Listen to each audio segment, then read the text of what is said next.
Yes, Madam Chair. Yung paggamit namin, kanina in-explain ko na, hindi na namin ginamit. Kasi nakita na namin sa timeline may sagutan ng 11, 19 days. And then, meron nang lumabas na AOM ng COA within days. And then, meron na namang lumabas na another AOM. So, nakikita na namin yung pattern noong attack. That's why we decided in the Office of the Vice President na wag na dagdagan pa yung bala ng attack. At ipakita sa mga tao na yung confidential funds, we are in good faith of using that and goodwill namin na napapadali yung trabaho pero pwede siyang hindi gamitin ng Office of the Vice President. Salamat. Madam Chair, Thank you, Honorable Gutierrez. Madam Chair? Yes, Interjection. unless it's a point of order, we will not entertain. Since my name is mentioned by the Vice President, may I answer? May I comment also, Madam Chair? Just a short interjection. Yes, kasi yung sinasabi niyang attack, di ko po naintindihan yung attack. Nagtatawanan daw tayo during the, kung ano man yung sinasabi, on 11 days, I think hindi ako yon, no? I-review niya yung naging proceedings noong 2023 na budget. Kalaban ka talaga ni Sara. Sa totoo lang, Franz Castro, tandaan mo yan. Kasi legitimate yung niraise natin about confidential Galing-galing funds niyong noong 2022. mangbusisi, ano? Nakita naman talaga natin on records. Pero sarili niyo, hindi niyo mabusisi. Wala kayong transparency. Wala ngang audit ng COA. Yung mga ano ninyo, tangina kayo. Para saan? Ito, ginagawa lang natin, di ba? Dahil In-OOA ninyo. Yung mga funds ninyo, wala kayong mga liquidation. Related sa iba't ibang mga agency. So, hindi ito, wala itong intention. But, for the sake of the budget lang, at tinitignan naman, nakita naman natin na walang line item sa 2022 budget. Kaya dapat lang na ma-explain. At kaya nga yun, nagkaroon na tayo ng audit at yung galing na sa COA. Audit, bakit? Gusto mong sapawan ang COA? May COA na nga eh. Tapos gusto mo pa ikaw ang mag-audit sarili mo. Kapal ng mukha mo, convicted ka. Kanino? Sa Office of the Vice President. And in fact, nag-request pa nga siya ng budget for confidential fund in 2024. Na kung di natin na-discover yung 2022 Kapal na ng mukha confidential mo. funds, well, nagtutuloy-tuloy Yun pa rin kasi yung may ganyan, kasabihan Madam eh. Chair. So, Pag ang kawatan, magaling yes, Madam magkawat, Chair. So, yan agree ang na magaling meron mambusisi. intention na Para hindi mabulabog ang sariling kawatan. Sarili niya na kawatan siya. Madam Chair. Yes, Honorable Dan Fernandez. Clarification. Just the last one. And then I just wanted to be clarified, Madam Chair, because there's accusations coming from the Vice President that there is a collective action that to be taken by this committee on attacking the budget, especially the COA report on the confidential fund of the Vice President. I think we need to be clarified if there is such action that will be taken by this committee. I think it is unfair to all of us, especially kami, galing lang po kami sa kabilang hearing and we decided to check it out what is being discussed in this committee. Then suddenly we will be a part of this conspiracy or a collective action that will be taken against the confidential fund of the Vice President. And hearing the side of the Vice President on the repetitive reply on not answering, I think it will set a bad precedent. What prevents other departments that we will be inviting over to do the same? And I think it is incumbent upon her, with all due respect and with humility, for us to be clarified on those budget that was used for the confidential fund.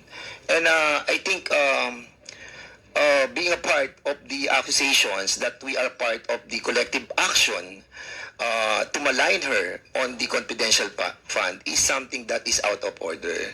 I know, Madam Chair, that kung titignan naman po natin yung budget niya for 2025 na 2 billion and comparing to 2024 budget na 1.8, myself, I will move to approve this budget. Because ang liit lang naman po ng increase niya.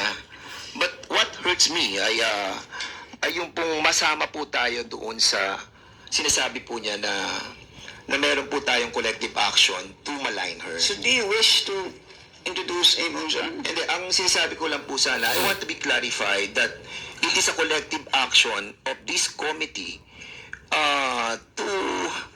to have a malicious intent on asking the confidential fund of the Vice President on the previous years.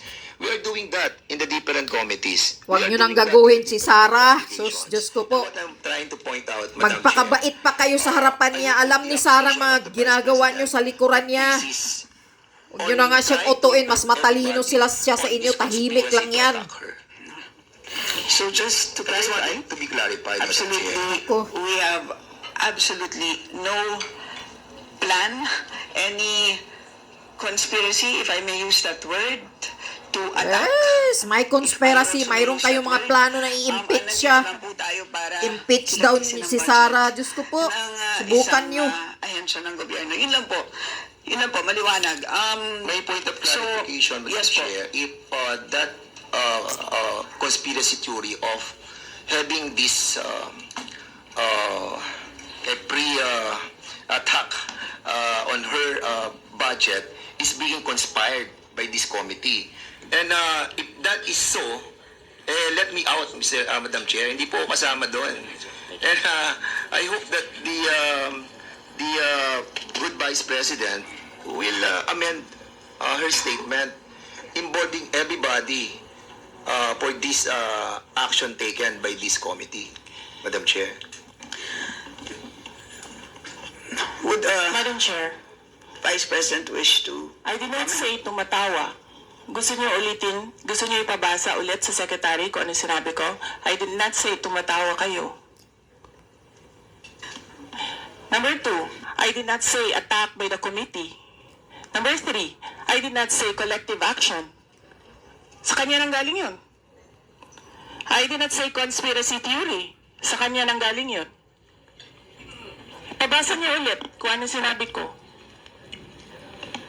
And so, Madam Vice President, because those Booking. words were uttered Madam Chair. by Booking. Chair, I just Just because you don't like my answer, you don't like how I answer, you don't like my demeanor, hindi ibig sabihin na hindi ako sumasagot. And that's the reason why, Madam Chair, I asked for the point of clarification. yes, so And, again, I had now that the pwede lang Vice- po sana. now that the Sandali Vice lang po. President- Sandali lang po, para hindi po tayo nagsasabay-sabay, merong clarification na hiningi at nag-clarify naman po ako. Wala pong plano kasi kanina, very clear ang sinabi naman po, there was a plan, stick to the plan.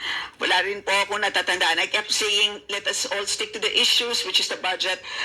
So yun na lang po. Let's just end here and so that we can move on. Yes, Madam Chair, Kung if I pwede lang may, po sana, let's move on. Lastly. Meron pa pong isang budget pagkatapos nito. lastly, that's the reason why I asked for a point of clarification. The point of clarification is to be clarified by the resource person. And if that is the answer of the good Vice President, I will accept that her intention is not to involve everybody on a collective Yes, attack on and the we're budget. happy with that And I'm happy clarification. on the answer of the Vice President. But, of course, I just wanted to repeat it. Anyway, thank you so much, Madam Chair. Salamat. Madam Chair, Hindi nyo kaya. a point of clarification is understandable if you want to be clarified of the words I uttered. I did not say collective action. I did not say Yes, conspiracy it has theory. been made clear, I did not Madam say Vice President. I am being attacked by the committee. Hindi naman nanggaling sa akin yun. So anong ika-clarify ko doon? Yes, ma'am, noted po. It had been Yung loud and clear script po. kasi nagkakabuhol-buhol na yung script. Let's now proceed. Let's now proceed.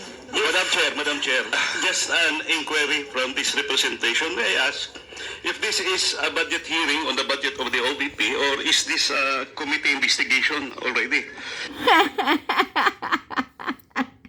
Ano? Kayo kasi, pahiya kayo kay Sara ngayon sa pilosopo niyang sagot. Ang galing-galing niyo. Magbusisi sa budget niya na singkatiting lang na milyon. Pero kayo nga, na mga taga-Congress, yung budget, yung MOOE niyo hanggang ngayon, wala kayong transparency, wala kayong liquidation. Walang audit ng COA.